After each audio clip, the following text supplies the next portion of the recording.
So welcome back. My name is Anselm Franke.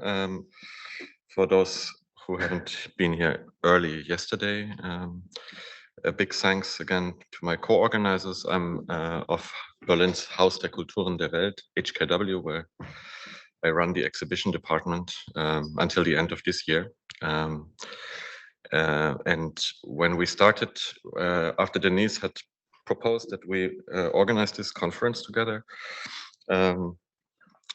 aside from seeing this as an opportunity for learning for myself, I also thought, let's use this in terms of our contribution as a kind of way of simply sharing research, and that's what my two guests in the panel will do, Jane Kaisen and Georgina Hill.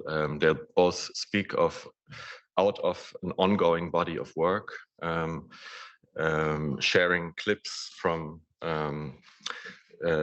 film work and interviews and the thoughts in development. So I thought, as an introduction, I'm gonna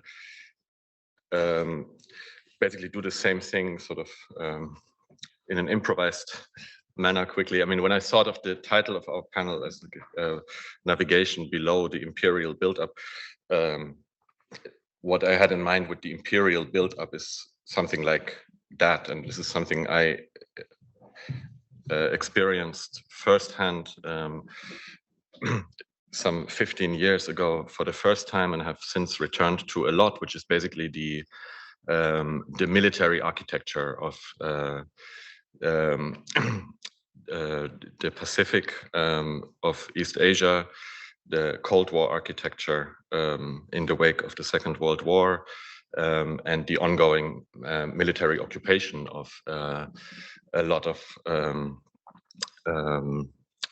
territories, communities, and land. And what you see here is basically just two photographs from the ongoing protests against the biggest Pacific US base, Okinawa, the US military base in Okinawa, which occupies almost half of the island and has, I think, 700 military planes starting every day. The biggest part of the Afghanistan war was conducted from there, and it's constantly being expanded also now with the China standoff. In the context, so I've then, as a curator, I have worked several times with related issues, and it's something I had already amassed a certain amount of research on various topics surrounding the imperial build-up versus water ecologies, such as a project that then ultimately didn't get realized, that was commissioned from Guangzhou, from a new cultural center there called the Asia Art Complex. No, it slipped me. Asia Art Center, is that? Yeah, it's not exactly like that. Yeah, it's a very big new institution in Guangzhou, Korea, and on rivers, on the relationship between mythology, rivers, and empire building, from the beginnings of the rice-based agrarian Chinese empire to the 20th century. I've then had the opportunity to join Angela Melitopoulos and Maurizio Lazzarato on a trip to Okinawa, to a friend who's been hosting us there for a couple of weeks, who had been working in the 70s and 80s with Felix Guattari, who runs a big mental hospital, as a kind of alternative approach to what an institution of that kind can be. And at the same time, I was starting to prepare for the curation of the Taipei Biennale 2012. And sort of between Taiwan and the Ryukyu Islands, this whole palimpsest of different imperial histories and memoryscapes that exist in spite of it as resources for permanent resistance, have become very apparent, and also is really something that I think a lot of artists are working on, working with, and there is a kind of absolute logic to that, you know, because it's and I think when we started, so some of the projects I did in the region, Change in Kaisen was also participating in. I had like an exhibition called Animism being presented in Seoul, in Shenzhen, and another one called Interrupted Survey in Guangzhou, finally.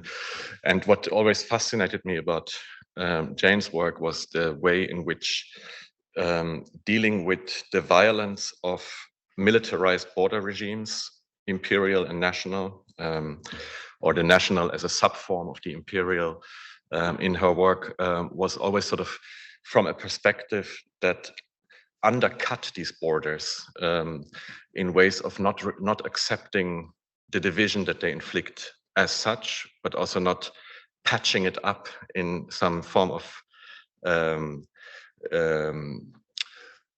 you know, what you'll see what I mean when I show a few slides in a way that could be called romantic anti-capitalism, perhaps, but rather trying to account for the perpetual violence of dispossession and division that they enact from a point of an aesthetic agency that at the same time knows that it has to communicate with or use as its medium the remaking of mythology itself, and the actual lived embodied experience of resistance. And you'll see what I mean when Jane's going to speak later. So for me, this question of the relationship between material relations, of extraction, of violence, but also of lived resistances, is extremely important in kind of the memoryscape that I put into the title of our panel. It's also something that I find very strong in Georgina's work, as you'll see, this commitment to material histories and histories of labor, and what I guess one should probably call also the interior processes of colonization. So then when Ayasha was yesterday speaking about Sylvia Wynter and sort of the constitutive role of what she calls the co-human negation in modernity, I thought maybe I should briefly try to comment on a product of the culture industry, one of the most successful animated films, and try to suggest a sort of a very sketchy and improvised reading of Hayao Miyazaki's Ponyo through Sylvia Wynter. Because there is something in if the negation, the co-human negation that Sylvia Wynter describes, which is, I would say, an in-depth understanding of the constitutive role of race in modernity and capitalism, a co-human negation that over-represents Western bourgeois men versus its others in various historical transformations, that Sylvia Wynter is also suggesting what she calls ceremony, right? Which is basically the ceremony itself is somehow that which redeems the division, or which undoes it, undercuts it. And it's also consciously so modeled after something that in sort of, and one has to treat these terms with uttermost care, or always flag that the term itself is a categorical problem, modeled after something that in the study of paganism would be called the sacred marriage, the marriage of antagonisms and absolute oppositions, in basically what is a model of cyclical reproduction. And that's why I found this product, this kind of form of romantic anti-capitalism in a mass culture anime like Ponyo, an interesting case study to speak about. because perhaps you could see this film itself as a form of ceremony, which I guess will become clear, hopefully, as I speak. So Ponyo is a story of a fish that becomes human. So it's to kind of put a theoretical frame on it. It's like an ontological crossing, no? From one form of speciation into another. The reason why she becomes human is a bit unclear, because there seems to be a desire, but ultimately it's sparked by the recognition of a child called Sosuke, who finds her on the shorelines and sees the human in her. And the film later narrates, somehow goes back to the ancient origins of life in the ocean, postulating somehow that there was once a common human origin. That's also very important for us. The way Winter describes ceremony always has to do with establishing continuities where there was oppositions before. So this continuity of the common element once having been the human before speciation sort of caged species into different ontological forms, and the relative stability of land-ocean order was established. No? So there's this kind of background to this geological age of the Cambrian explosion, and you'll see this in a second. So she is recognized, and a human element is recognized in her, and that process sets in motion her transformation, her metamorphosis, the metamorphic transition from these two genres of or forms of speciation. And in the process, basically, the heavens and the earth are turned upside down. So and that's why it's interesting, I think, to speak of it in cosmological terms. Also against the backdrop that what I think one could say about Winter's proposition of the description of colonial modernity is actually one that allows us to describe it as or in terms of cosmology. So the systemic racism in Winter's proposition has a cosmological dimension, becoming a subject within that regime, what she calls sociogenic replicator codes, is in fact something that is comparable and similar to other forms of coding along like what she calls symbolic life-death divisions. And you'll see that has a lot to do again with Ponyo. It's a story about life and death and rebirth, destruction, rebirth, rejuvenation, and crossing to the other side, sort of several times turned over. So she becomes a human. In the process, there's earthquakes, there's tsunamis, there's floods, and basically the ocean takes over the land again. So that's the sort of the Cambrian, the return to the Cambrian explosion is somehow also an event of reparation, of true repair, you could say, which is of course a crucial question when we talk about the horizon, like what is decolonization, and what could something like that mean, true repair? So Fujimoto is basically the guardian of the seas, of the sea creatures, and he's going to search for his lost daughter, the fish, and he is basically the one who incorporates himself, having been human once, incorporates the ancient contract of the speciation division between land and sea, between humans and animals. So he is most of the time in the film a kind of almost hysterically troubled person because of the ultimate cosmological breach that this crossing produces. So in that sense, you can see that this is a film about the potential like a cosmos being out of bounds, of a scene of destruction and a scene of rejuvenation or rebirth. And you can see here these allusions to the Cambrian explosion, to this massive proliferation of life some 500 million years ago. So here you see scenes of like the stills from this transition, and the way in which the crossing itself invokes the elements. Fujimoto is the one who sends the waves to look for her, while she is trying to join the boy that has seen the human in her. And that's then basically a bigger part of the film is this natural catastrophe that is the tsunami, that is the earthquake and the flooding. You see that here, no? But already here, still on the right side,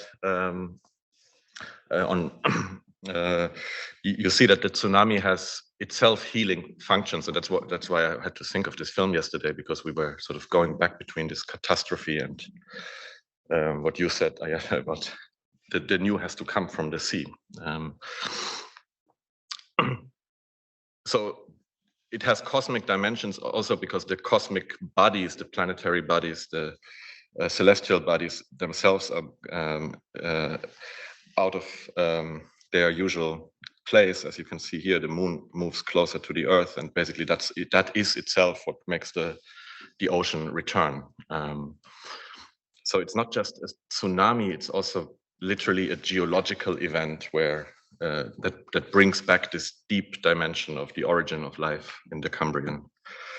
And then you have a kind of scene where there's a huge graveyard of ships.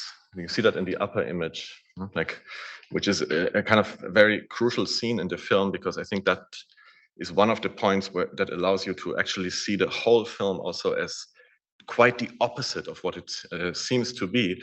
Not a story of the happy kind of, you could say the sacred marriage between the two kids across this ultimate divide, but in fact a story of death and crossing to the other side, to the world of the non-living. But it also lends itself to this reading of the death of, or the burial of, that modern world itself, right? Because it's the industrial fishing industry that's been that produces this crazy graveyard that turns into this like scene of light on the horizon. So that's like after the tsunami, and after the flood, the tide has risen, submerged most of the villages and infrastructure of the modern world, and then at the horizon there's this graveyard of ships, and then you see this goddess modeled after several female goddesses. I won't go into details, who basically has to sort of sanction the transition in order for, like, it's almost like she is the institution. No, if sort of institution generally would mean for human societies that these are in whatever form, what or who can decide about transitions of status, like this from childhood into adult, from life to death, from having a degree or not, like it can be the bureaucrat on the desk or the ceremonially initiated priest of any kind who can certify transitions after this period of liminality and potential derangement of all categories. So when they're basically when the distinction between living and death is not given for in the moment of transiting itself.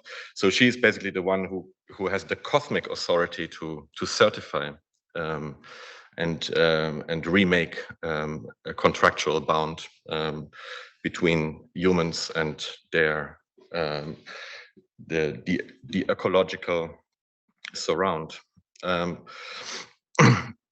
Why it is a story that, like many Miyazaki films, can be also read in this kind of inverse version as a story not of the living, but of like Totoro is also one of these, which basically can be read as an extremely scary story as well, from the underworld, rather than the reverse. And you see that there's like lots of these clues, and there's, because it's a mass media project, a product, and has a huge fan base, you can rely that every single image in these films will be analyzed by the enthusiastic fan base. So it's not very difficult to come across these references here. Basically, the gate would be pretty clearly that the kids cross ultimately is pretty clearly their leaving of this world into the other world.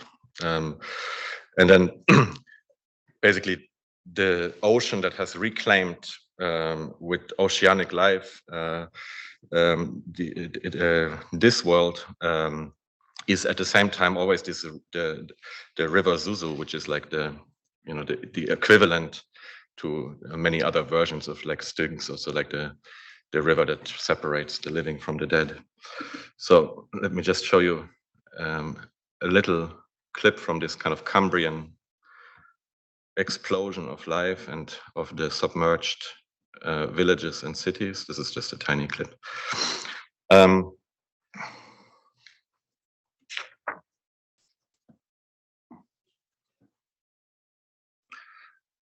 So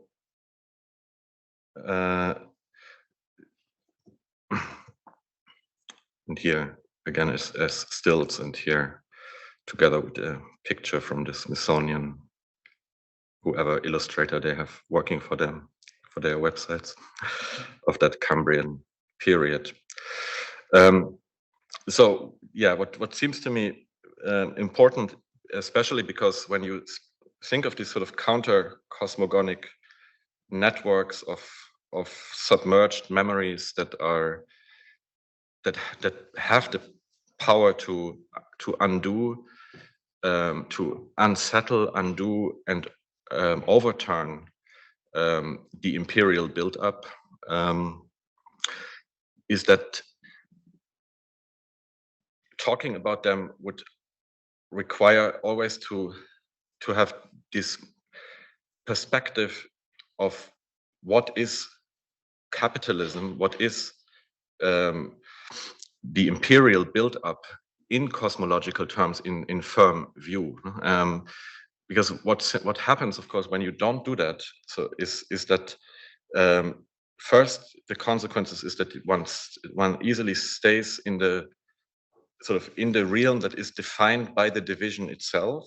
But it's also some, these are questions that I just wanted to end on, because they are like, from where I come to speak of this, I consider them existential, because when you see the fact, for instance, that just like recently, you have basically 45% of the French populace voting for far-right parties and individuals. And one thing about this kind of re-fascization, or re is perhaps also not the right word for that, is very much that the desire to overcome the ills of capitalist modernity, when racial capitalism itself is not understood as and in cosmological terms, and one's own subjectivity being a product of that, very quickly turns into something that is extremely potentially toxic, and becomes already an amazingly dangerous constellation, which is when you have, like recently happened to me in a dinner table, a French subject basically asking, yeah, but why are we not indigenous too? And that claim to indigeneity that blanks out how one is a product of a cosmology that itself doesn't allow it to be described in cosmological terms, is, I think, fueling this the fascist imaginary in very dangerous ways, and in ways that have a lot in common with settler colonial continuities, but within Europe have also their own particularly vulnerable to romantic anti-capitalism, no? In the sense that romantic anti-capitalism would be the constellation that desires a return to a before, but without actually undoing the structural build-up or without actually breaking through the what one could call probably the embedment of that cosmology in the imperial infrastructure itself. I hope that made sense as an introduction. I'm looking forward for Georgina and Jane to share their research, and then we'll all be up here for conversation. Thank you.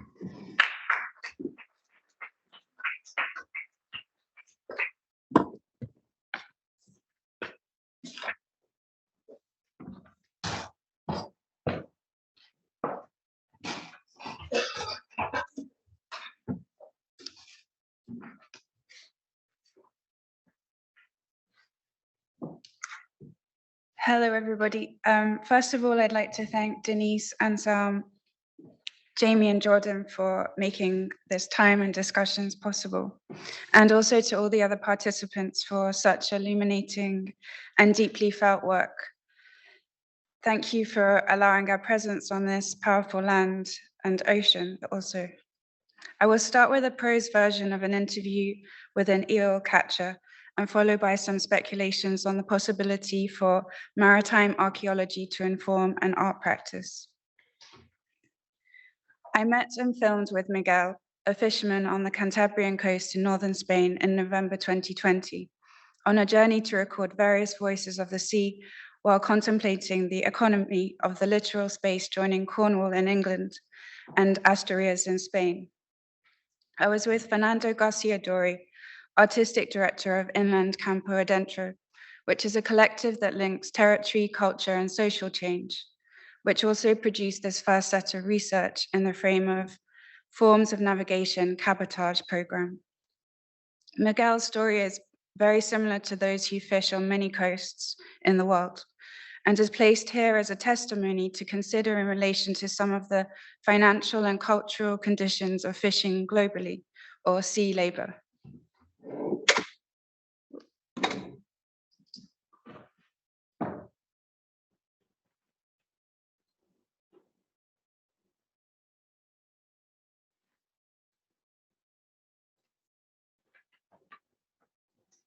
Miguel started to talk about how he has been back and forth in the fishing profession throughout his life. He started very young, then at 24 left the sea for 8 years. Then he lost his job in Madrid in 2014 and went back to the sea. The biggest difference, he says, is there used to be more life in the sea, and now there is almost none. There are 120 species of fish in the Cantabrian Sea on the northern coast of Spain.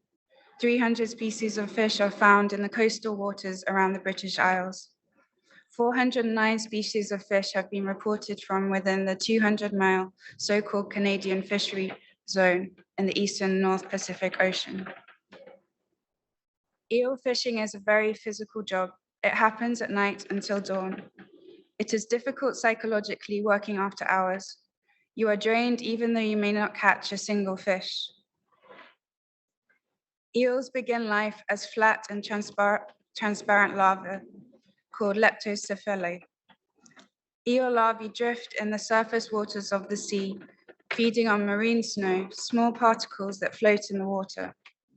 Eel larvae then metamorphose into glass eels and then become elvers before finally seeking out their juvenile and adult habitats. Harvested on the Cantabrian coast, the glass eels can fetch up to 1,000 euros per kilogram because of their international food status and the short time period in which they are caught in the autumn. Waders up high with a crescent-shaped net, coming in waves, the fisherman must brace for any abundant moment. Different factors create a speculative value for the angulas. Cultural, their scarcity, and status symbolism. They are smuggled, exported, and faked. Some months one can make 3,000 euros fishing, some others nothing at all. So Miguel argues, the fishing industry must be defended, protected, and subsidized by the state. It is too precarious otherwise. Sometimes Irish, French, or British fishermen come to Asturias to fish where Miguel works. There is a limit of weight you can catch set by the European Union's common fisheries policy called a quota. And after reaching that number, you can't continue. Amounts may vary depending where one is from. In Asturias, there is not a large quota and the control is strongly enforced. Some fish, like tuna, depend on the season. In that season, you make all the year's profit. There are fishermen guilds in Spain called confrarías, through which fishing people and sailors come together. It helps them to get started doing things like getting fishing licenses. Since the 90s and the opening of a hospital in the area and some factory activities, this has increased the level of pollution in the water, and there are less and less baby eels in the river. In the 90s, the eel price used to be 25,000 pesetas until Christmas, and in January it would go down to 5,000 pesetas. The Chinese market started to buy more eels. They would be thrown into the rice fields because they would eat a parasite on the plants and would grow bigger. Then they would be sold in Japan for a higher price because they were considered a delicacy to eat. Now the EU forbids Spain to sell eels outside of Europe because there are less and less eels. And it is true, in some years there will be none. Adult eels come out in February and March, especially when the river grows and when it is a new moon. The eel hides underground, waiting for the new moon when the water comes down the river. The main problem is industrial growth. More powerful fishermen, like those from the Basque region, have more developed technology for catching, and it destroys the ecosystem. There are also fleas that eat the fish, especially fish that get stuck in fishing nets or near stones. Miguel and his crew also use fishing nets, but not constantly. They take them up every day. The longer the fish stay in the net, the more often they die. The more fish that die, the worse it gets. Working the sea is hard. You exercise all the time because of the currents and because of the technicality. Elder fishermen look like they walk on eggshells because they spend so long in water doing hard physical work. When he started at 19 years old, there used to be 25 to 30 fishing ships. Back then they were wooden, now they are made of fiber. There are approximately 5 or 6 small ones now. Some types of fishing nets make it harder to do better quality fishing with hooks, when you know the fish is very fresh. With nets, more dead fish come up. Sometimes some fish come bitten by octopus. So you can't sell them, but you can take them home to eat yourself. Sometimes these big net fishing boats have the net down for hours and go around 120 kilometers. Eel fishing has been forbidden due to scarcity. He believes other measures should be taken, like giving back a portion of what you fished so they could be taken to farms where they'd grow and be put back into the river. It's hard working in the sea, waking up at 2 a.m., coming back home at 5 p.m., so you have to like it. Sometimes the sea is beautiful and you have to enjoy that too. The worse the weather is, the better for fishing eels. In winter at night, you could see hundreds of lights in the village from the fishermen because everybody was fishing eels.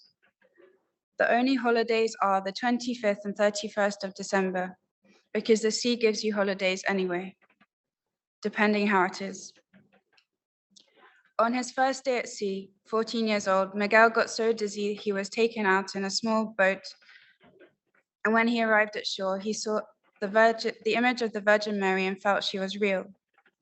Then he thought he wouldn't be back to the sea and didn't return until he was 18. People on the water have looked towards gods and goddesses throughout time. Venus, Pelagia, Isis, the Virgin Mary, and maybe now satellites as well. Back in time, there was less consideration for keeping the shore clean. Now everyone takes their rubbish home. When Miguel was small, he would throw everything at the sea, beer cans, cigarette boxes, etc. Asturians, his people, are abandoned. Comparing boats from Asturias to the Basque Country, for example, the same boat and same people in the Basque Country will get 7,000 kilograms, in Asturias 2,000 kilograms in their fishing allowance. It is a political issue based on political power. He thinks whoever has a job should keep doing their business. If someone is a professional of the sea, the ones who have other jobs should not come to fish. Only unemployed people, because it is unfair that any person earning 14,000 euros a month on land gets an eel fishing license. It should be for professional fishermen and unemployed people only. The baby eel goes to the shore because it is running away from predators. El parad is a technique consisting of taking the wave that comes in and out.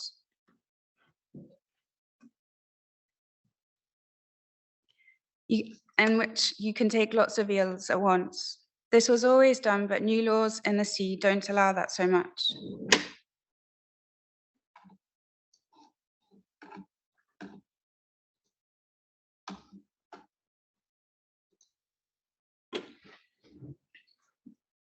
The more people that are fishing, the more you have to share.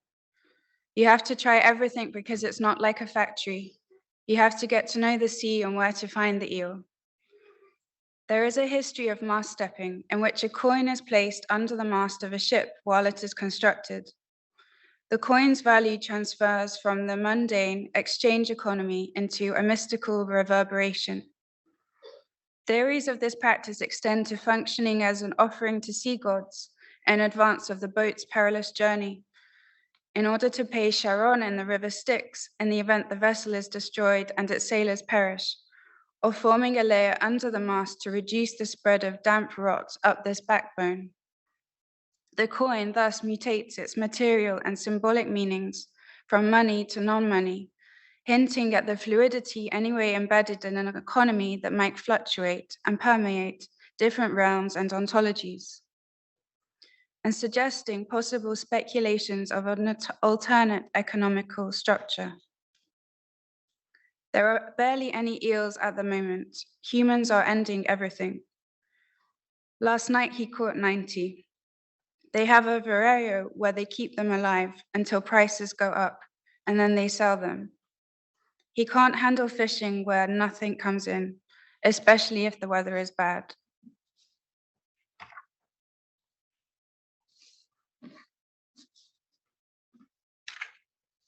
Now I just shift register or genre.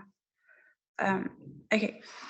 In the summer of 2020, I interviewed maritime archaeologist Dr. Helen Farr, who's based at Southampton University, with the thought that it might teach me something about making arts, that the study of fluid detective work might create a new frame to approach my own practice. Farr's small children were climbing on top of her while we Zoomed during the first pandemic lockdown. Indeed, the shipwreck metaphor was beginning to overlap my thoughts about those current conditions, being marooned wherever one had been journeying during March 2020. While I wanted to see the stranded voyage as a plain symbol of extractivism, floating capital fantasized about by a local fisherman like a lottery win if they would find it, it ended up being that we were all in the shipwreck ourselves. From Brexit to COVID, from rising right-wing populism to surveillance capitalism, proxy wars, private press, so on. An historical state of wreckage was becoming more an image of time, a condition of being in modern economics than something that happened as a symbolic tale. In the course of the discussion, I made a few key findings which seem pertinent to the development of an art practice.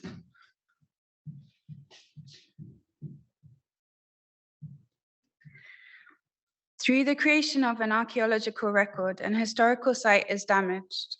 As soon as the material is touched, it no longer remains intact. Therefore, now in progressive academia, documentation is rated as a higher value production output than exhumation. High-resolution records have to be made of what has been seen by archaeologists, so that a shipwreck need not be touched or disinterred. As soon as you touch it, you change it. Now it is the general trend to learn about a site in the sea, in situ, with remote sensing technology where possible. For artists, the same is often true but desired. Rather, it is the aim to touch the thing with which one is concerned. The price of production to alter the subject and object is an essential part of the equation of art making, curating, and research. I think Deleuze's example from Henry Bergson of adding sugar to water to describe the duration of a film can be useful here. The analogy explains how a work of art shifts by its completion, its molecules modifying their position, changing the energy of the whole. At the end of encountering a work of art, something has changed for the piece and the viewer, even if one cannot see it clearly, like the translucent sugared water.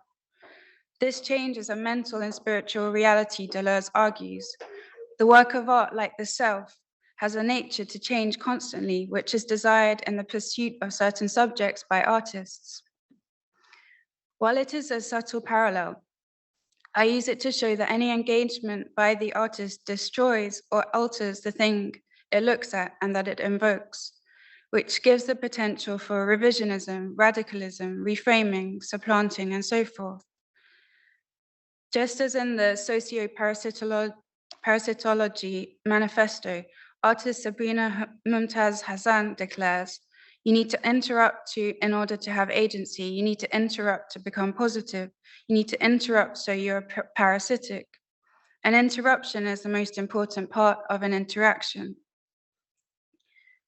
In Shakespeare's The Tempest, a play about shipwreck, sorcery, and colonialism, at the end, Shakespeare implies his own hand in the drama, with the protagonist Prospero asking the audience directly to let him step down from his role through their applause.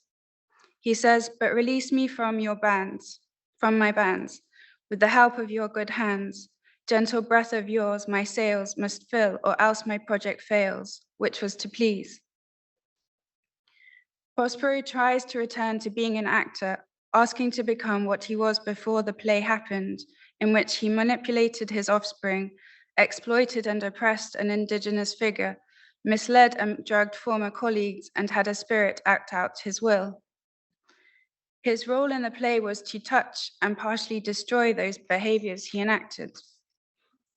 By revealing their rough magic, bringing them to the surface and showing their folly. And while he begs, as you from crimes would pardon be, let your indulgence set me free, it is impossible because through the play we have been changed. The art has functioned to show some of the corruption of empire building, and it cannot be undone even if Prospero drowns his spellbook and the curtains close. As media theorist Willem Flusser states, the image transforms the world into a scene, showing the context in which things relate to each other, the possibility for me to step out from the world and see it from the outside. In this process, art desires to disturb conceptions created in proximity by generating the ability to physically shift and recalibrate understanding, which is a wanted act of destruction. Equally, in destruction, new life is created. In the sea, the watery grave of a shipwreck becomes the center of sea life, enabling shelter, growth, and the development of species. Through destruction comes fertility and possibility. Whales mate where there have been shipwrecks because the biozone developing out of the waste is so fertile. In art too, in a lecture at Goldsmiths University in London in January 2020, Simon Sheikh argued in relation to the partially destroyed Notre Dame Cathedral in Paris, for which many wealthy people bestowed money to repair, let the symbol be the ruin. The building, he states, could potentially function as a destroyed and constructed entity. intimately revealing its cultural semiotics within its surface and multiply reproduced images of the edifice. As with shipwrecks, fertile graveyards, the image can flourish into a new biozone, its materiality fluidly developing a new life force, just as any post-movement wants to propose. Sheikh was also referencing Paul B. Preciado's lines in Art Forum, "Let us not rebuild Notre Dame, let us honor the burnt forests and the blackened stones, let us make of its ruins a punk monument, the last of a world that ends and the first of another that begins." In this compelling urge, there is a close parallel with sea life. Rather than turning ecologically vibrant through a death, a new type of living could emerge, culturally, symbolically, through the burned cathedral, suggesting that one world order must be displaced to allow another to live.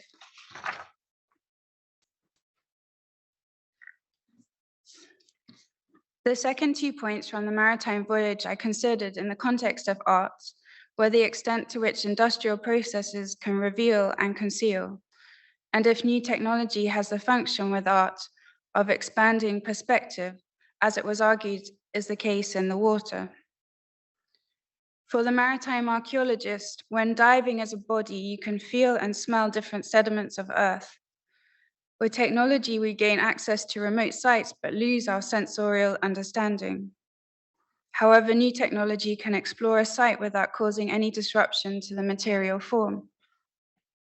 Ways of surveying at arm's length include remote sensing, photogrammetry, geophysical investigation, or more rudimentary by hand through excavation with an airlift, a reverse fireman's hose, with a trowel, or by hand. Wood and carbon are used for dating material.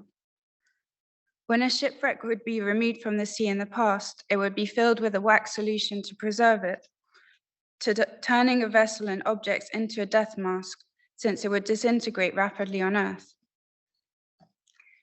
Through Farr's opposition of human and machine and the different ways they experience and present archaeological investigation, it made me think of art in which the technology involved takes on a binary position facing the human. There are 2 examples of cinematic moments I think of a lot in which the method of depiction turns into the subject matter almost. As well as conveying something about being a human, they end up showing us how strongly technology has become the means of acquiring an existential understanding too. In one of the earliest moving images, Démolition d'un mur by Louis Lumière, the image was captured both rolling forward and in reverse, showing workers felling a wall. Through this accident, the process of looking and shooting with a camera becomes its strongest feature, as it is highlighted in the decrescendo, and in fact forms a type of magic totally predicated on the process itself. The act of seeing is to determine a vision of the world, elevated to a memory that can be seen in the present as a type of sorcery. We become aware that the machine views an action and forms an image from 16 frames per second. The apparatus is in the material, and the form becomes the content. I believe this is a condition also of the expansion of incredibly high definition 3D photogrammetry in maritime archaeology. For institutionally backed dives with foundational support, specialized remotely operated vehicles, ROV, are used, which are underwater machines that record wrecks. There are very few processes that can deal with or actually show the images they have created. While nevertheless the data sets and documentation are scientifically important, there appears to be an additional layer of viewing the process through the machine. The method of representation and inquiry is political. It is conscientious, highly complex, and expensive, and in some ways becomes a subject itself while pursuing its inquiry. Apparatus, especially the most advanced like the video camera, carbon data, or ROV, radically surpass the human's physical abilities, and as methodologies provide a viewpoint on the time, as well as being about the finding and depiction. but a type of idolatry emerges for the vision, and the tools become part of the phenomena, which we can argue precludes other types of knowledge and an interpretation in such excavation work. A multimedia process compared to a diver using its different testing methods can also be a way to trace a kind of approximation of lived experience. There is a condensation of this notion in Susan Sontag's interpretation of a scene from the early silent film Menschen am Sonntag, in which we see tourists at a lake in Berlin having their photograph taken. As Sontag writes, the movie camera lingers in close up to let us savor the mobility of each face. Then we see the face frozen in the last of its expressions, embalmed in a still. The photograph shock in the flow of the movie, transmuting in an instant present into past, life into death. A scale is implied through the different lenses, from the present, mobile, alive, to static, dying past. The photographs evoke pastness, and the moving image, the new form, is an illusion of the possibility to escape death. A never-ending character living inside the frame. The scene operates with its media types as a way to feel both alive and dead at once. The archaeologists can be said to build dimensions themselves through their multiple data sets. The picture of pastness and presentness is mapped out by an artist and an historian working with simultaneous renders. As Patricia Reed remarks, to hypothesize on seeing, hearing, moving, relating, and communicating from within this big world requires experimenting with techniques for accessing its unfamiliar, often opaque, and nested scales. Additionally, in the water, it is, of course, a political act not to exhume a wreck so as to revise practices of imperialism, of stealing and accidentally destroying sites, of colonial crimes, of warmongering, of the liquid sea with all its traumas that continue today. UNESCO has a convention on the protection of the underwater cultural heritage and advises on best practice for surveys. The technical image, non-authentic facsimile, not wishing to obliterate a history, is conservative because it is a political aesthetic attached to a public subject, aware of the positionality of an historian or viewer. While the same is not the case for all art, and machine-made objective images are not only favored, the sentiment of self-awareness and accountability is naturally prevalent.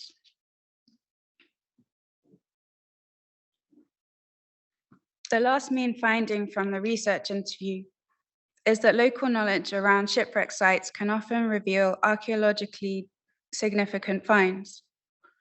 During a notable Black Sea dive in 2017, for example, an intact Roman trading ship was located because local fishermen understood the seabed was altered by something. Bronzes in the Strait of Messina were discovered in the same way in 1969, including a beautiful head from the 5th century BC. This is a very obvious point that people living close to an environment have a sensitive understanding that can surpass academic and industrial experts. Nevertheless, the industrial trawling ships have also historically unearthed and destroyed Pleistocene megafauna, for example, with their massive nets scraping the seabed. There can be surprising upheavals from industrial design and practice, while two locals raise beautiful bronze heads with the help of researchers. Each set of curiosity brings to the surface something of the past, however, with varying levels of damage to the surroundings. In the last 2, or maybe it's 3 now, years, locality has also, of course, accentuated the collective quality of society, since one's immediate surroundings became those in which virulent transmission could happen. Only the proximate could, in fact, interfere with the existent body complex, even if the interference had taken an international journey to that point. In pandemic time, the organic became viscerally connected to the industrial through its immediate network.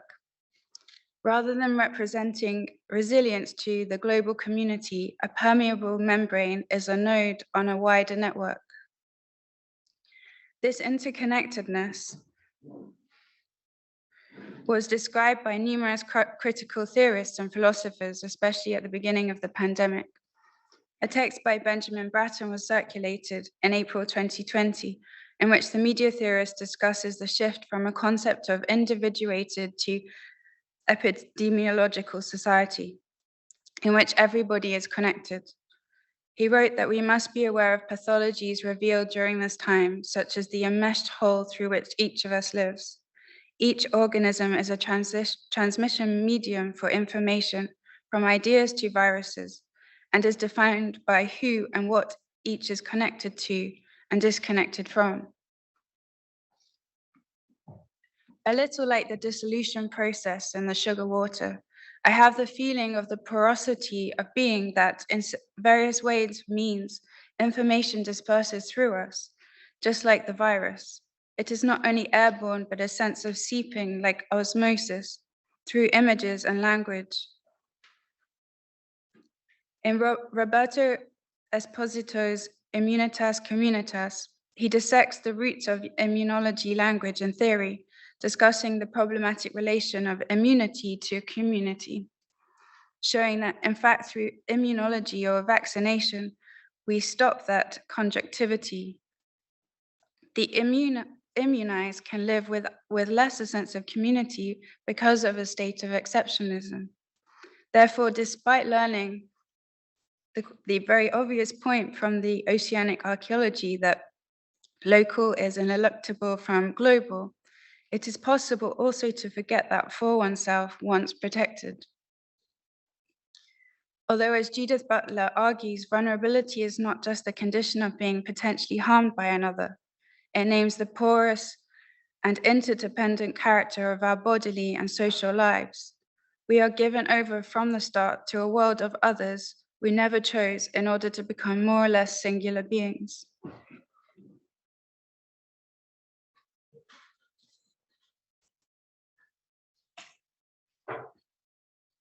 This type of contingent thinking in excavation can mirror that in beingness, and therefore artistic experience. It recalls the story of Cyan in Ovid's Metamorphoses, who turns to water through her grief and humiliation at not being able to save Proserpina, who is raped and abducted by the god of the underworld, Pluto. Yeah, I'm always. She melted into those waters whose great goddess she had previously been. You might see her limbs becoming softened, her bones seeming pliant, her nails losing their hardness. Ovid's visual rendering of the material condition of feeling, literally disintegrating into another form, conveys the sense of a body given over to others. The use of the water in this metamorphosis also illustrates the continued way the liquid matter can be a way of processing artistic sentiment. Shakespeare, through the spirit Ariel in The Tempest, depicts a similar transition. Full fathom 5, thy father lies, of his bones are coral made. Those are the pearls that were his eyes, nothing of him that doth fade but suffer a sea change. The fluid temperament of the sea makes a possible transition of the body to the environment. Again, unlike Bascianada's last voyage in his boat called Ocean Wave, there is a blending of image and experience so that dying feels like a picture too. While all these sections can be considered a loose framework of metaphor, they were for me the use of one discipline located in a watery space for the consideration of my own practice and how comparisons with systemic academic inquiry in a niche field could be appropriated in a time of feeling personally and collectively shipwrecked.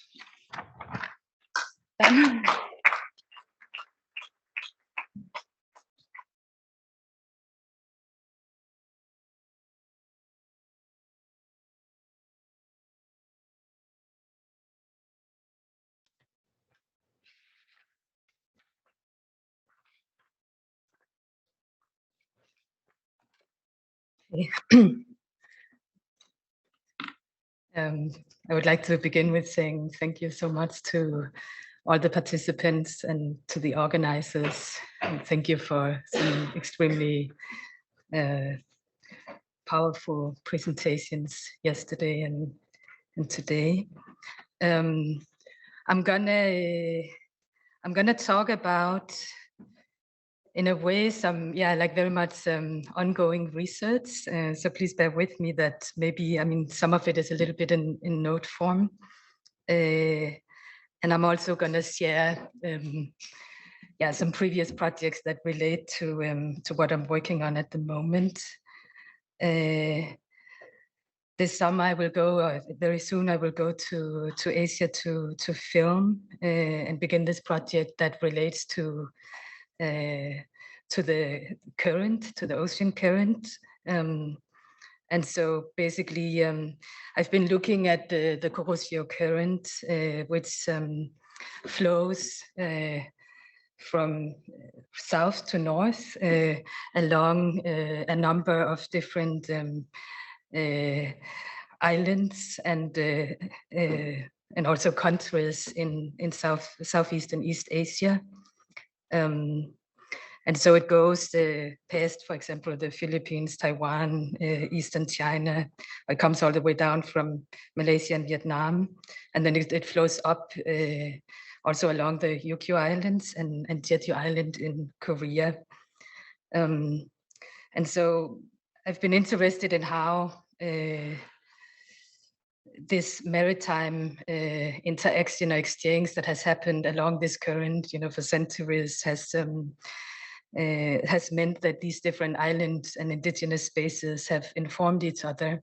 And this is something that you can trace also in different spiritual practices and cultural practices that in some ways, I think, undermines or undercuts different nation state politics and perceptions of central power. And so, but before I will talk about that or maybe share some notes about this, I wanted to just situate Jeju Island because basically, because of the COVID situation also, I'm not sure if I will be able to travel to several locations. So far I have mainly focused on Jeju Island. And it's also a space that I have engaged a lot in my previous work. So Jeju Island is located south of the Korean peninsula. And it is, I mean, also as Anselm talked about in his introduction, I think there's a lot of similarities also between, for example, Jeju Island and Okinawa in terms of also a very violent colonial and military history. So I think, I mean, with the Kuroshio current, I'm also interested in sort of like configuring another mapping of this region than how, for example, the nation state has mapped Jeju Island. So this is just, I wanted to provide a little bit of context just of how Jeju otherwise has been very much sort of understood by Korea, but also by other sort of imperial and militarist forces.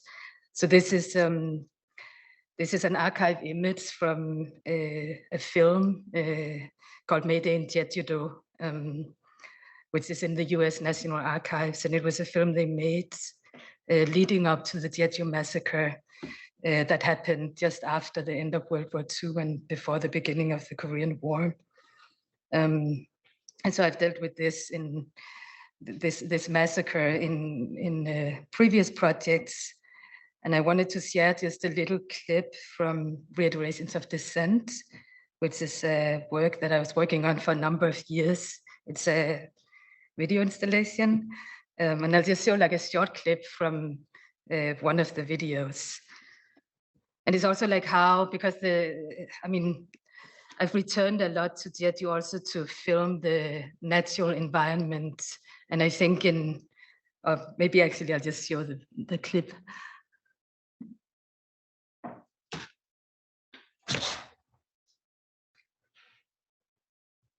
if I can.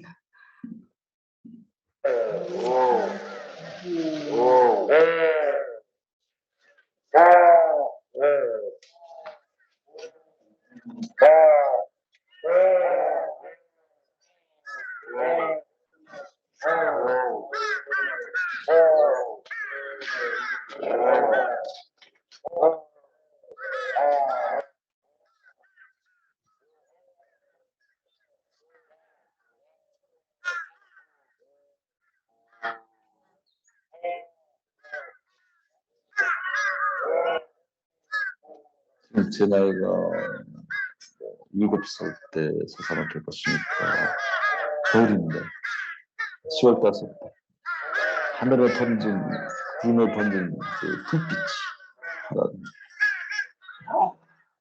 이동하는 거 저쪽에 볼 때는 매일매일 풍진해가지고 뭐가 대단했지.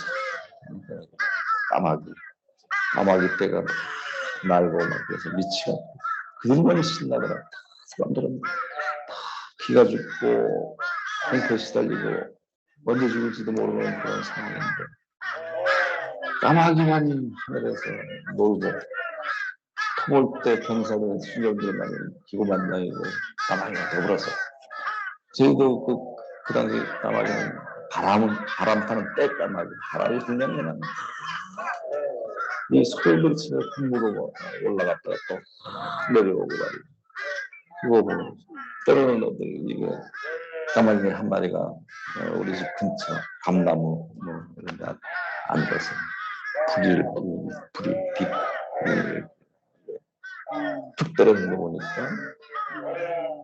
사람의 두피 껍질 이게 떨어지는 두피 털 머리털이 있는 이 까마귀들은 이 성내 밖에 성외 그래서 전부 싸움 터고 완전히 토벌 대상 지역이기 때문에 곳곳에서 죽으니까 그 까마귀들 거기 가서 시체 파먹고 그래서 미친 듯이 그냥 상공을 날리고 그런 걸 엄격히 사실 정말 바람 한국전쟁 당시 그때로 4.3이 거의 끝난 상태고 한라산에는 게릴라 10여 명이나 남아있을 정도밖에 안 됩니다. 한라산에서 붙잡아온 게릴라들이 목을 쳐가지고 그 머리를 단박정 광장에서 선선을 또 어릴 때 받고 이제 전쟁 기간 동안 이건 4.3 연속이나 다름없이 전쟁 자체가 살육아니에요. 그러니까 4.3에 대해서 거의 얘기들이 하지 않았어요. 그래서 우리는 어린 시절에 귀에 들려오는 거는 어른들이 제삿날 또 한가할 때 이렇게 모여 앉아 있을 때 수근거리는 목소리로 4.3 때 그때 누가 어떻게 죽었지 누가 어떻게 됐지 막 수근거리고 4.3은 수근거리는 소리만 이렇게 점점 보고 있어요.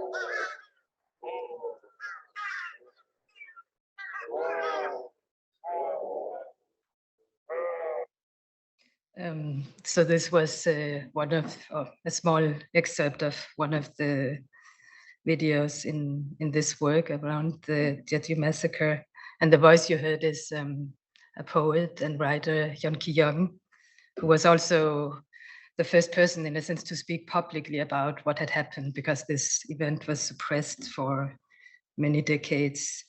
But he addressed it through fiction initially. I mean, but it's a kind of so I think, I mean, as many of the island spaces along the Kuroshio, Jeju has this history of the different experiences of colonization, of state violence. Recently, the Jeju naval base was built. So there's kind of and then I just wanted to share this. I mean, one of them is this like military strategic map, like of how Jeju Island has often been seen or been mapped, as a military strategic location because of, like Okinawa and so on. But I think what I'm interested in is also how there is this kind of other way of mapping or navigating by looking at the current and also at the island relations along the Korosho. Also Jeju, before it was integrated into Korea, it was an independent island kingdom.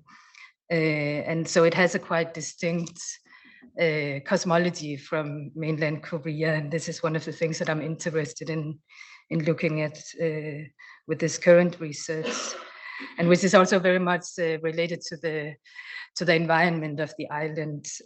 So for example, the creation myth of Jeju speaks of this Salmonde Halmang, which is this giant goddess who creates Jeju by shoveling sea mud and basically creating the crater, the mountain, the volcanic mountain on the island. I think I wanted to share a bit about like how I sort of arrived also at looking at, I've been interested in shamanism in Jeju for a long time, since I was working on this project around the Jeju massacre, because shamanic practice was one of the few places where it was possible to speak about what had happened in a kind of semi-public context, because the event was so suppressed.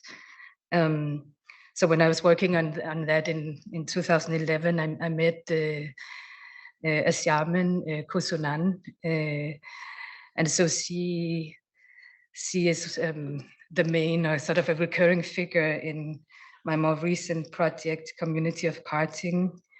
And so Community of Parting, actually it's framed around this shamanic myth of the abandoned Princess Bari, who is this liminal figure who, and it's also sort of like transgressive figure in the sense that she refuses to basically abide by human borders, as she refuses to inherit half the kingdom, and she becomes a goddess and mediator at the threshold of the living and the dead.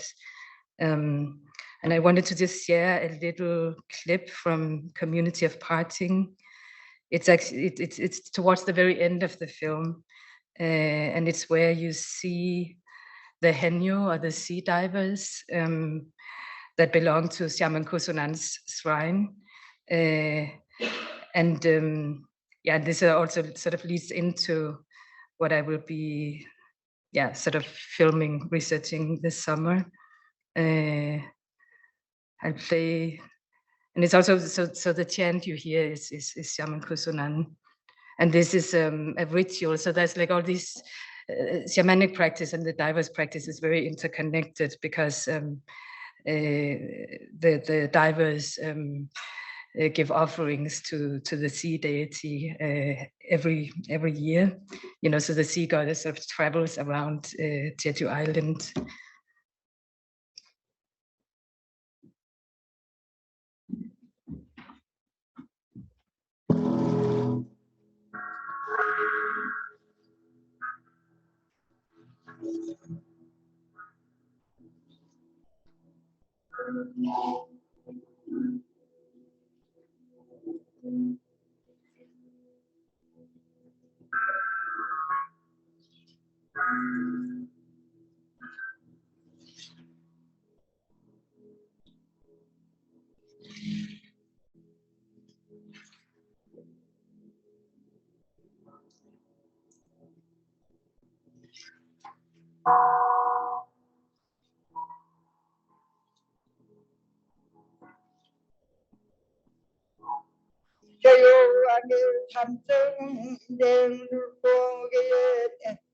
미리세계 절곡에 우리들 내가 땅도 심하다나 급판판하고 영원한 해녀 탑맨들한 이거 몇 년 동안 가춘다 먹다이 길어도 가춘다 치마 어마어마 하마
Body is a method, resistance, shoulder blades, backbones, skull, pressing down into water, a premonition, a hunch of what will have vanished.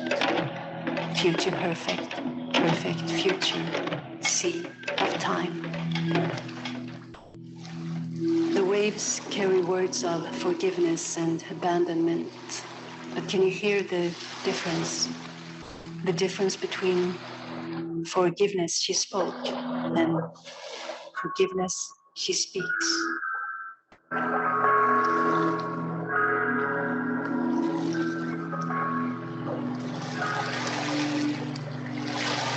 달려난 우승 좋은 운전더기로 나가면 방석입에 눌려진 신들 절서립에 눌려진 신들 네가 외국 나라에 네가 외국 나라를 생깁니다 영원한 발자취에 깔라오던 이런 외국 신당 수상들이라도 오늘 감이상 나시영 서서님 나시영 액도 잘 막으구나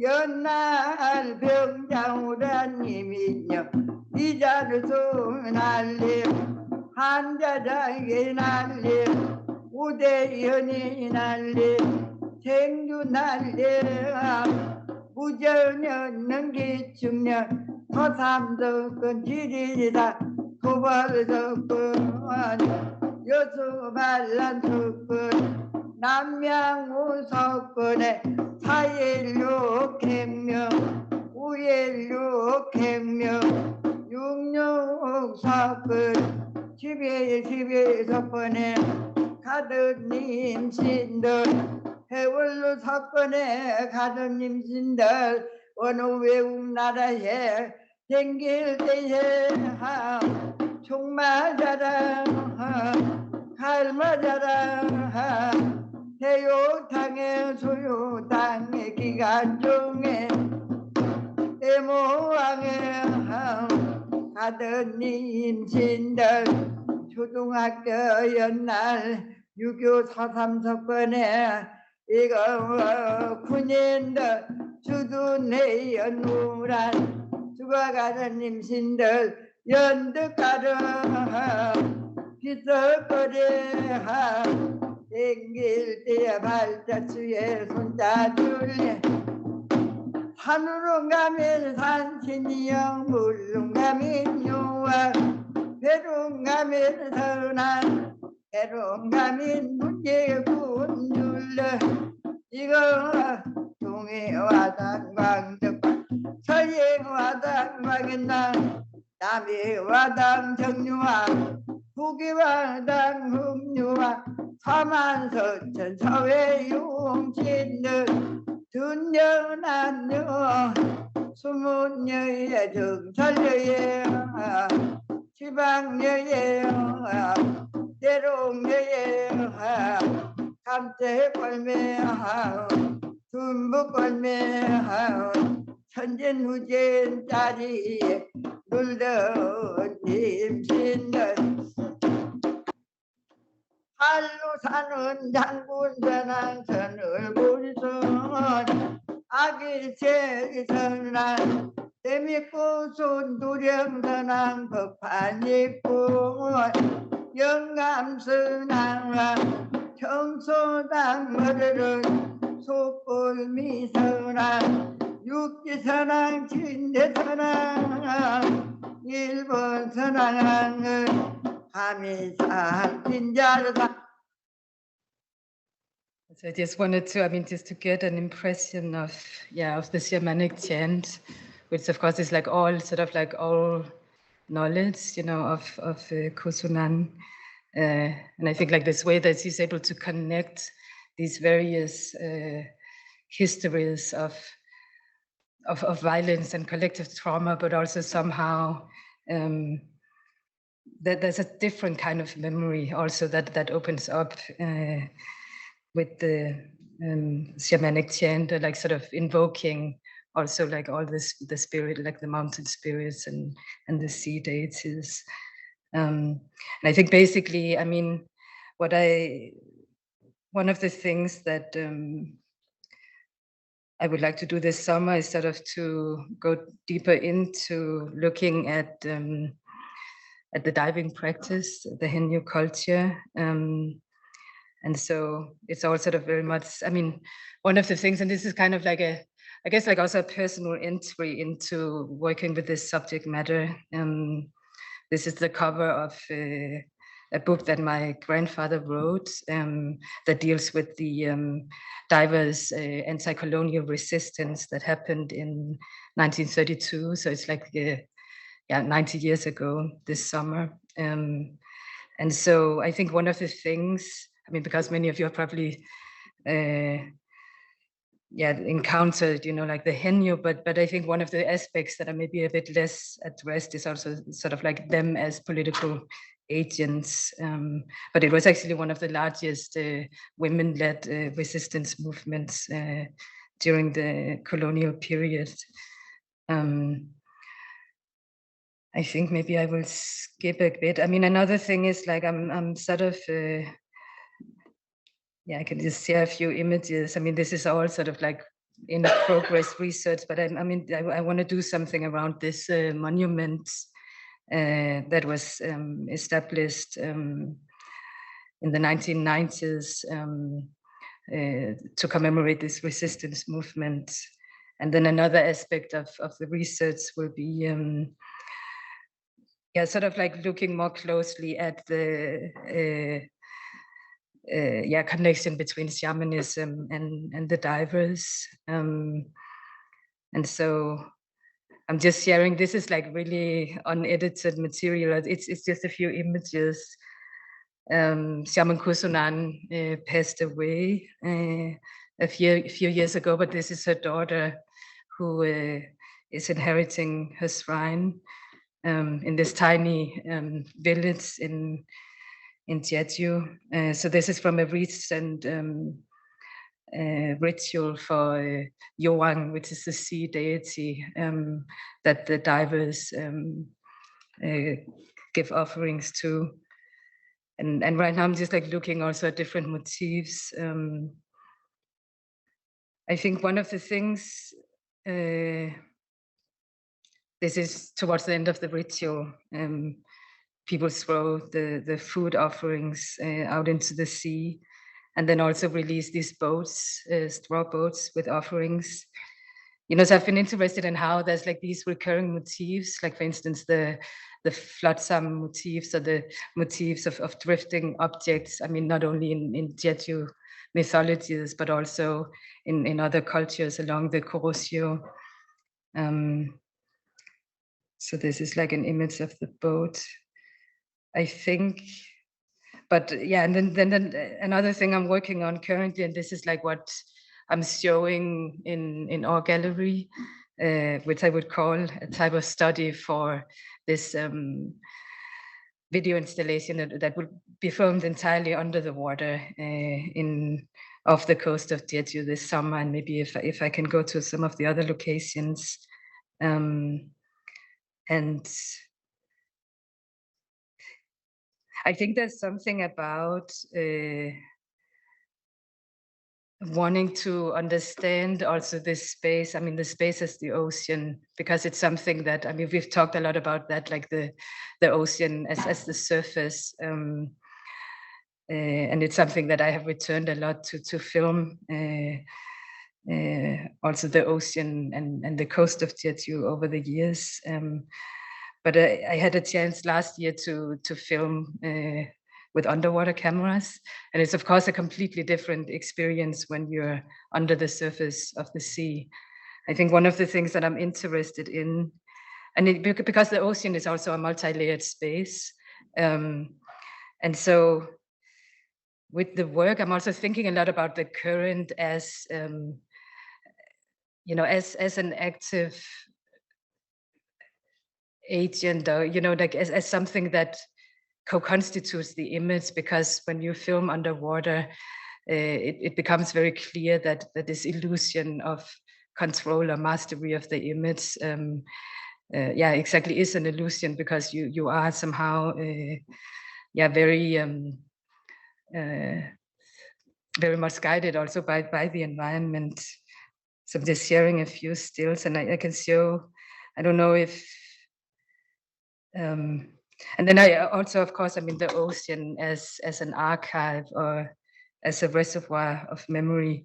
And this is like an image that I've kept returning to also in, yeah, just in thinking about the oceanic. This is like a photograph of when the Japanese left and the Americans came to Jeju. One of the things that they did was that they collected all the weaponry from the Japanese and loaded it onto a ship and dumped it into the ocean.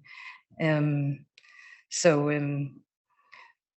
the ocean floor, the ocean, like the seabed is also one of these.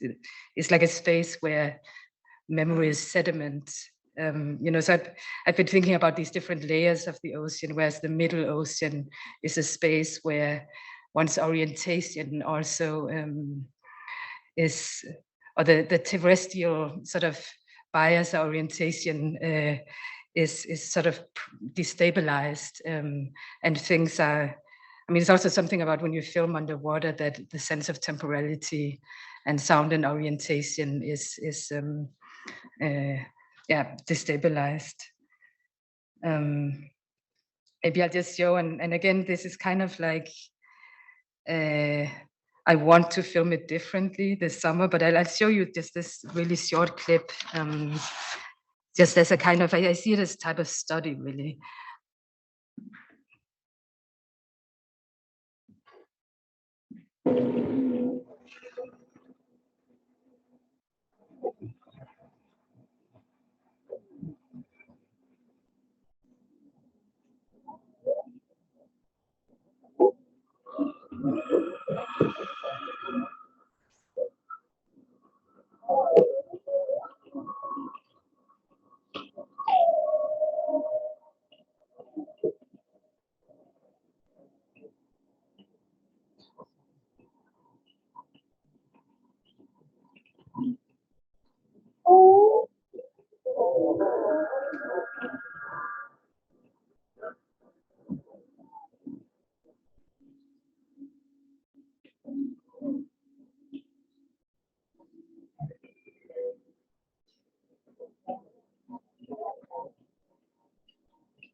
I think I will end here.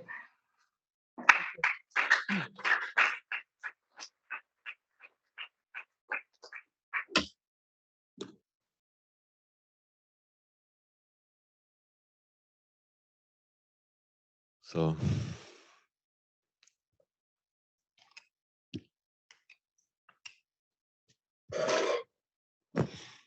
Aisha?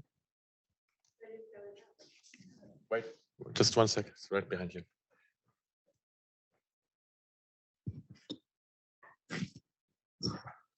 Yeah, you can hear me? Okay.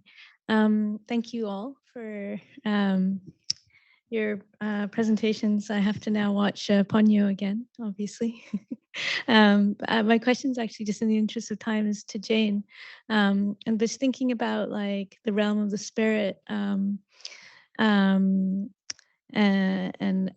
its mobilization of nature. I was thinking about It's a tiny bit hard to hear you here. Oh, okay. So, Is yeah, this better? Okay. So I was thinking about, like, you know, within the realm of the spiritual and incantation and the shamanic. Obviously, the sonic is such an important element to that. And thinking about, I guess, possession and inhabitation in relation to sound. So I was wondering if you could say, or maybe if all of you could say something about that, because it seems like the image has a quality of separation, perhaps, and the sonic has this quality of infiltration, and how that might operate on the registers of this deification, or this this realm of the spiritual that you've mentioned in relation to the oceanic and the sort of politics that you're all sort of mobilizing.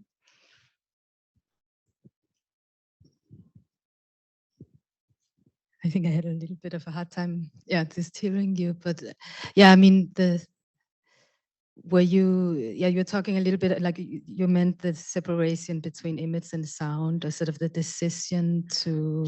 Should I try again? Should I try again and be louder? Sorry, I guess it's been a long day. I'm just thinking that there's something really unique about the sonic in terms of how it's permeated what all of you have said about the interaction between the space of the ocean and the spiritual shamanic aspects of it, and the politics of oceanic sort of erosion, but also sort of geopolitical, basically the interaction of the geopolitical. So in brief, I'm thinking how all of that really coalesces at a sonic level, because the sonic has this ability to infiltrate and possess the body and possess the space in a very different way than the image can. The image operates in a way as like it doesn't inhabit the body in the same way, and this personification that that Anselm that you mentioned, and also Jane that you sort of performed in your moving image work. It's funny that we call it moving image work, right? Because there's thickened sound. Yeah.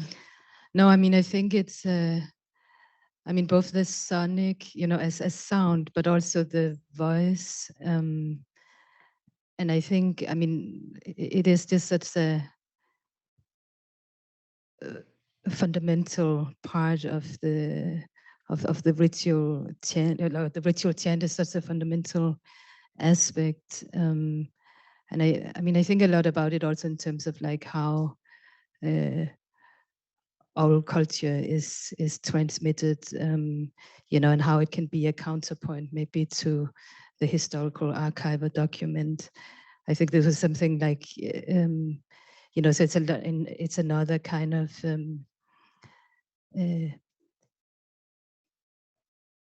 approach to knowledge, that the sonic and the voice sort of recenters, I think. It made me think also about, and this is a little bit sort of like maybe like slightly of a different kind of topic of research, but I think one of the things that also sort of made me really think about the sonic recently was, also being interested in this Buddhist figure of the Bodhisattva of compassion, which is actually a figure that also has traveled, like throughout, also the Asian continent, from India via China to East Asia, the Kuan Yin figure, and that she is somehow, she's a bodhisattva of compassion, but she's also the one who hears the cries, the sounds of the world, so there's something about the notion of compassion and the sonic and the oceanic sort of being deeply connected.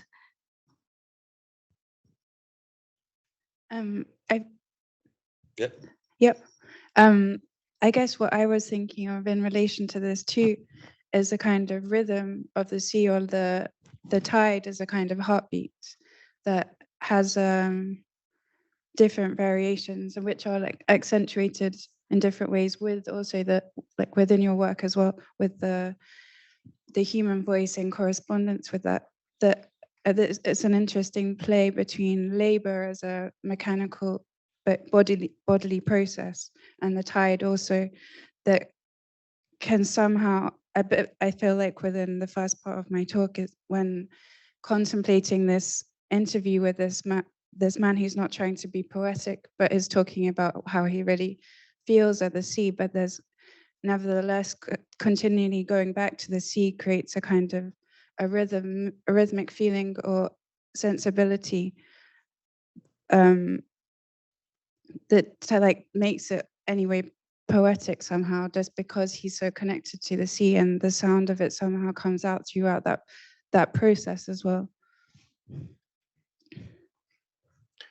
I just have a thought to share that is somehow detached from water and the sea, but has to do with the sound image relationship, because it's actually so very interesting, like the role of incantation and summoning and collective, like opening the ritual gates to the altar, no? To the temple, because of course the temple itself, the altar, is an image making process. It's like, and in a way there is something of that in every image, no?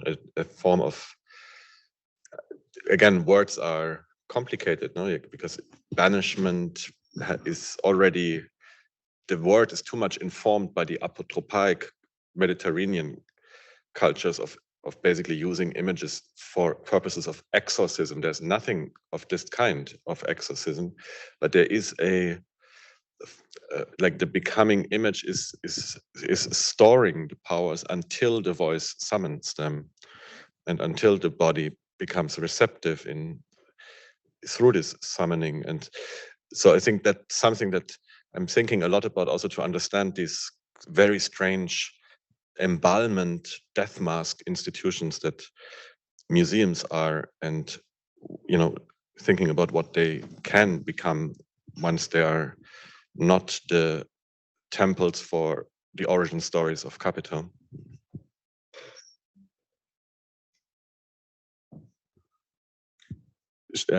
One more last urgent, or shall we just leave it here? And then I would just want to express my big thanks to both of you for these beautiful presentations and sharing your time with us. Thank you.